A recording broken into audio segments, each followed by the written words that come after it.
Good morning, heptagon. It is Wednesday. Before I get to the bulk of this video, I have two things to say. Thing one, due to Sheena no longer being able to upload each week, she has decided to leave us. While this is very sad and we'll miss her a lot, it means that we now have an open spot to fill on Mondays. Already a few people are interested in the position, and hopefully we will make our decision who will get it by next week. Thing two, this is for Sabrina. The ACT test is to gauge how smart you are so the government can decide whether to give you a scholarship for college or not. I'm not too sure if I'll be taking the SAT, but I've heard people talking about it before, so it's not just a Western thing. Now, here we get to the bulk of things. As Rowena requested, this is NaNoWriMo 101. Step 1. Imagining. The first step to writing any book is thinking up a character, or thinking up a plot, or thinking up a character and a plot.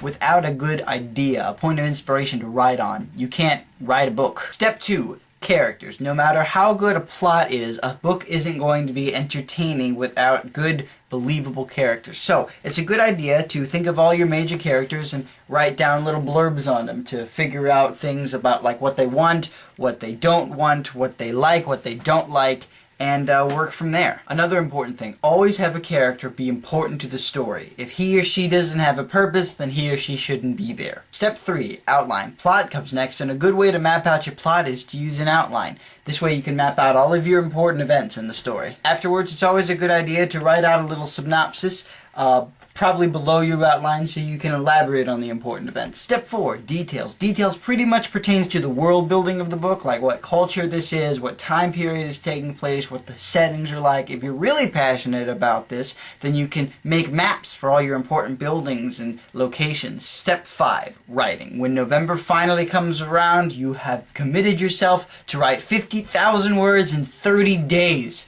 A good way to stay on track is to consistently write 1,667 words a day. If you don't know where to go with your story, then let the book write itself for you. The characters take over after a while. You can only plan so much before the creativity kicks in. I recommend joining the NaNoWriMo website for news, events, and pep talks. I also recommend getting a Nano buddy to help keep you in check and for you to keep him or her in check. Rowena, I'm open for a buddy if you want to just, okay that for me. That's pretty much it. Like I said towards the end, you don't have to plan too much because creativity will eventually kick in. So my last piece of advice to you, Rowena, and everybody else taking place in NaNoWriMo this year, keep at it and have fun. I'll see you guys next week. DFTBA.